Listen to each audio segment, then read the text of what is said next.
Hey guys, what's up? Got a game of Search and Destroy on WMD. Man, I keep getting search games on this map for some reason. I don't know why. But yeah, got a Search and Destroy game on WMD with the Commando. And I'm in a party with SlurpeeG and Killstreaks. For this game, I go 12-0 with one bomb planted, so that's a nice game. I mean, a nice combination of flawless search and destroy along with objective play. You know, it's only a little. I do get attack dogs this match, but I get them near the end, so I don't get any kills with them.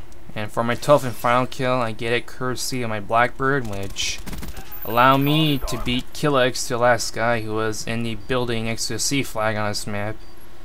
He was actually one room away from approaching a guy, but I was able to take the shortcut and beat Killstreaks to him, and therefore I get the last kills. So yeah, fun stuff. But yeah, that'll be it for the gameplay. Now, what I'd like to talk about is the Dark Knight Rises, which I actually seen a few days ago. I'm not really a superhero film fanatic, but I can tolerate some superhero movies, the Batman trilogy being one of them. The rebooted Batman trilogy, I mean, along with the Marvel Cinematic Universe. Although the only movie I haven't seen from the Marvel Cinematic Universe is The Incredible Hulk, but I don't think I will, after hearing that it's not all that great. But I did see the other movies in it, at least, including Iron Man 1 and 2, Captain America, Thor, and the Avengers. And I'm definitely going to be there for Iron Man 3 when it comes out. Not too sure about Thor 2, but I'll definitely be there for Captain America 2, because I like the first one. I think Captain America 1 is probably second in my top superhero movies, I guess. The first one being Iron Man, of course. And then Avengers probably third. So yeah. Now on to Dark Knight Rises. Personally, while I think it's a good film, I think that it should chronologically have been placed as the second of the trilogy instead of the third. You see, in Batman Begins, the main villain was Ra's al Ghul. And in the third film, the main villain turns out to be Ra's al Ghul's daughter, who was there to finish what her father started, so it'll make so much more sense if The Dark Knight Rises, the third film, was placed as the second film instead.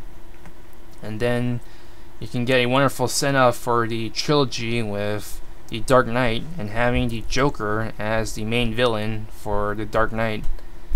And given that Heath Ledger died and it's unlikely they'll cast another guy to take his place as the Joker, you could have the ending imply that Gotham City will always be protected by Batman, even if there's still villains out there like the Joker. My main complaint with the film was that they honestly need to tone down the background music. Most of the time I end up having to listen really hard for the dialogue, and the background music tended to wash out the dialogue. It's even worse with Bane, who is the secondary villain of the film.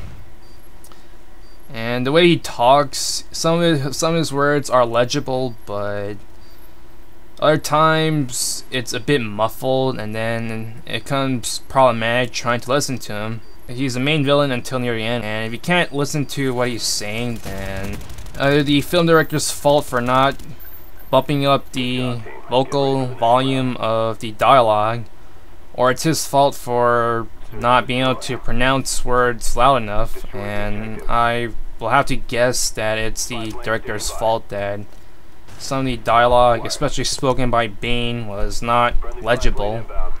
No, not legible, not listenable, if that's a word. My other complaint, which isn't really just for the Dark Knight Rises alone, is that the villains have always attacked Gotham City. It always feels like the scope of their criminal acts is really limited, and if they completely destroy Gotham City, it's like, what's the big deal? It's just a city.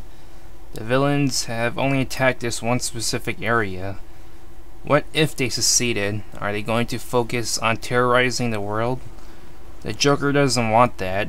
Ra's al Ghul only wanted to destroy Gotham City, and his daughter is following in his footsteps, so they're not going to just go and do something contrary to their motives. They don't really care about anyone outside of Gotham City.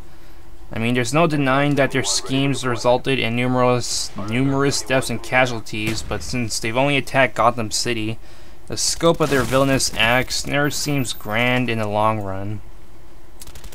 But yeah, that's my commentary for The Dark Knight. Hope you enjoy the gameplay and commentary, and cheese out!